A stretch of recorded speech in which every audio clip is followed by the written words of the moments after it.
क्या आपको पता है कि गणपति बप्पा ने इंडिया की आजादी में खास भूमिका निभाई थी? ये बात 1892 की है। उस वक्त इंडिया पर अंग्रेजों का राज था और पब्लिक के बड़ी संख्या में एक साथ जमा होने पर भी रोक लगी हुई थी। Pandit Nehru, Baldev Singh, Mahatma Gandhi, fate of 400 million Indians।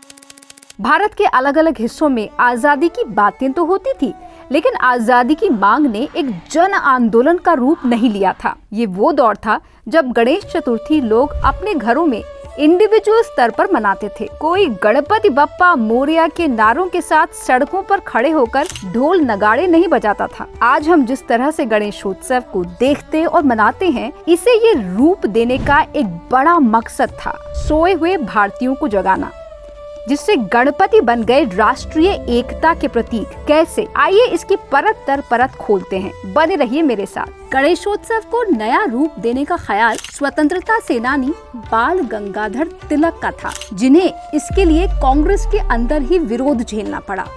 लेकिन तिलक को विश्वास था कि गणपति उत्सव के सहारे वो अंग्रेजी साम्राज्य की नींव हिला सकते हैं। लोगों में आजादी की चिंगारी जगाने के लिए जरूरी था कि उन्हें एक साथ लाया जाए। इसके लिए गणेशोत्सव एक अच्छा मंच बन सकता था। अंग्रेजों को मात देने के लिए बिछाई बिसात की शुरुआत हुई पुणे से।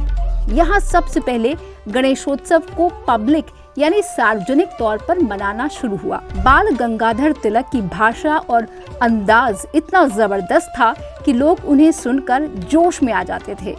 वीर सावरकर और नेताजी सुभाष चंद्र बोस जैसे कई क्रांतिकारियों ने भी स्वाधीनता की लड़ाई के लिए गणेशोत्सव के मंचों का इस्तेमाल किया। भक्ति की लौ ने आजादी के संघर्ष को खूब हवा दी। गणेशोत्सव के जरिए देशभक्त बाल गंगाधर तिलक ने लोगों को आजादी के लिए जगाया, उन्हें झंझोड़ा और साथ आने को कहा। और एक साल के अंदर 1893 में केशवी नायक चौल सार्वजनिक गणेशोत्सव मंडल की स्थापना हुई मुंबई के गिरगांव में। और देखते ही देखते महाराष्ट्र के नागपुर, वर्धा, अमरावती जैसे दूसरे शहरों में भी गणेशोत्सव शुरू हो गया और ये धीरे धीरे बन गया आजादी का एक नया आंदोलन। इसके बाद अगले 10 सालों में गणेशोत्सव मंडल दादर, परेल और गिरगांव जैसे कई जगहों पर शुरू हुए और धीरे धीरे इस महाउत्सव ने आंदोलन का रूप ले लिया। एक अहम बात यह भी है कि गणेशोत्सव में सिर्फ भगवान की पूजा अर्चना ही नहीं होती थी, बल्कि आजादी की लड़ाई, छुआछूत दूर करने और समाज को जोड़ने की भी बातें होती थी। लोगों को ऐसी जानकारी मिलती थी जिससे उनकी नॉलेज बढ़े। आजादी के आंदोलन में गणेशोत्सव ने कैसे लोगों को एकता के सूत्र में बांधा, इसके बारे में ज्यादातर लोगों को पता ही नहीं है। और जब तक हमें आजादी मिल नहीं गई, तब तक गणेशोत्सव के पंडालों में देशभक्ति और आजादी ही सेंट्रल थीम हुआ करता था, जिसने लोगों को जमकर इंस्पायर किया। इस आंदोलन ने सही मायनों में ब्रिटिश साम्राज्य की नींद हराम कर दी। महाराष्ट्र में अंग्रेज भी गणेशोत्सव के बढ़ते स्वरूप से घबराने लग गए। इस बारे में रॉलेट समिति की रिपोर्ट में भी चिंता जताई गई थी। इस रिपोर्ट में कहा गया था कि गणेशोत्सव के दौरान लड़कों की टोलियां सड़कों पर घूम घूम कर अंग्रेजी शासन के विरोध में गाने गाती हैं और स्कूली बच्चे पर्चे बांटते हैं, जिसमें अंग्रेजी सरकार के खिलाफ हथियार उठाने और मराठों से शिवाजी की तरह विद्रोह करने के लिए कहा जाता था। गणेशोत्सव ने लोगों में देशभक्ति की भावना भरी और आजादी के लिए कुछ कर गुजरने के लिए इंस्पायर किया। वैसे ये उत्सव सार्वजनिक तौर पर भले ही लोकमान्य तिलक ने शुरू किया हो, लेकिन कहा जाता है कि इसका इतिहास बीसी पीरियड से जुड़ा हुआ है। माना जाता है कि 60 बीसी पीरियड में सातवाहन नाम के राजवंश ने सबसे पहले गणेशोत्सव को मनाने की परंपरा शुरू की। ये जो राजवंश था, इसने सेंट्रल साउथ इंडिया पर राज किया। सीधे शब्दों में कहें तो ये पहला डेक्कन साम्राज्य था, जिसे शुरू करने का श्रेय जाता है राजा सिमुक को। इसके बाद राष्ट्रकूट, चालुक्य जैसे राजाओं ने गणेशोत्सव की प्रथा को आगे बढ़ाया। छत्रपति शिवाजी महाराज गणेश वंदना करते थे। 16वीं शताब्दी में शिवाजी ने जब मराठा साम्राज्य की स्थापना की, तब से गणेश चतुर्थी मनाई जाती थी। फिर पेशवा राजाओं ने गणेशोत्सव को बढ़ावा दिया। पेशवाओं के महल शनिवार वाड़ा में पुणे के लोग और पेशवाओं के सेवक बड़े उत्साह के साथ गणेशोत्सव हर साल मनाते थे। इस उत्सव के दौरान ब्राह्मणों को खाना खिलाया जाता था और गरीबों में मिठाई और पैसे बंटते थे। शनिवार वाड़ा पर कीर्तन, भजन और सांस्कृतिक कार्यक्रम होते थे। भजन कीर्तन की ये परंपरा आज भी जारी है। आज महाराष्ट्र में 15,000 से ज्यादा गणपति पंडाल लगते हैं। जोश खरोश और उत्साह कई गुना बढ़ चुका है। तो आइए बात करते हैं एक ऐसे लोकप्रिय गणपति पंडाल की जिसकी बात ही कुछ और है।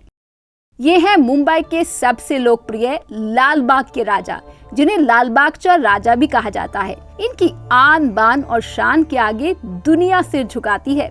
लंबे, ऊंचे, तीखे नैन नक्श वाले लालबाग के राजा को मन्नतें पूरी करने वाले गणपति के तौर पर माना जाता है।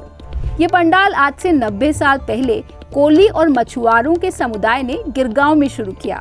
उस वक्त ये इलाका टेक्सटाइल मिलों के लिए मशहूर था। यहाँ पेरू चौल का बाजार 1932 में बंद कर दिया गया, इसलिए मछुआरों और रेडी वालों को खुली जगह पर बैठना पड़ता था। उन्होंने गणेश जी से अपने बाजार के लिए एक स्थायी जगह मांगी और उनकी ये मांग बहुत जल्द पूरी हो गई। तब से लालबाग के राजा को मन्नतों का राजा कहा जाता है। मछुआरों और व्यापारियों ने फिर श्रद्धा के साथ 12 सितंबर 1934 को गणेश प्रतिमा की स्थापना की और यहीं से लालबाग के राजा का इतिहास शुरू होता है। माना जाता है कि ये मूर्ति भक्तों की मनोकामनाएं पूरी करती है, जैसे कि मछुआरों की। क्या आपको पता है कि जिस मूर्तिकार ने आज से 90 साल पहले इस 12 फुट की ऊंची मूर्ति को बनाया, उसी मूर्तिकार रत्नाकर कांबली का परिवार आज भी ये मूर्ति बनाता है। 80 साल से ये परिवार मूर्ति की रक्षा भी करता है। लालबाग के राजा की ख्याति साल दर साल बढ़ रही है और आज हालत ये है कि गणेशोत्सव में हर दिन लालबाग के राजा के आगे 15 लाख से ज्यादा लोग सिर झुकाते हैं। उनके दरबार में आशीर्वाद लेने के लिए 2 लाइनें लगती हैं, नवसाची लाइन और मुख दर्शनाची लाइन। नवसाची लाइन उन लोगों के लिए है जो अपनी इच्छाएं पूरी करना चाहते हैं। तीर्थयात्री मंच पर जाते हैं, मूर्ति के पैर छूते हैं और गणेश जी का आशीर्वाद लेते हैं। इस लाइन में बड़ी संख्या में आपको आम लोगों के साथ साथ राजनेता और मशहूर हस्तियां दिख जाएंगी। इस लाइन में दर्शन के लिए लगभग 25 से 30 घंटे और कभी कभी तो 40 घंटे तक यानी 2 दिन तक का समय लग जाता है और हर साल 300 से 400 कर्मचारी इस आयोजन में हिस्सा लेते हैं। दूसरी लाइन बप्पा के मुख दर्शन की है, मंच पर जाए बगैर मूर्ति को बस देखने के लिए, और इस लाइन में दर्शन के लिए 5 से 8 घंटे या फिर कई बार वीकेंड पर तो बहुत ज्यादा समय तक लग जाता है। और जब विदाई का वक्त आता है तो जैसी पूरी मुंबई लालबागचा राजा के दर्शन और उनकी विदाई के लिए समंदर की तरफ बढ़ने लगती है।